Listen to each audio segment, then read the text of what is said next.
आज आपण डॉक्टर बाबासाहेब आंबेडकर यांच्या जयंतीनिमित्त एकत्र आलो आहोत.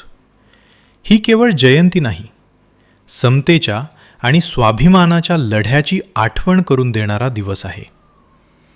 बुद्धगया, जिथे गौतम बुद्धांना ज्ञानप्राप्ती झाली, ते महाबोधी विहार आज वादाच्या भोवऱ्यात आहे. हा वाद आहे समान हक्कांचा, हा वाद आहे स्वाभिमानाचा, हा वाद आहे सामाजिक न्यायाचा. बाबासाहेबांनी आपले संपूर्ण आयुष्य अन्यायाविरुद्ध लढण्यासाठी खर्च केले.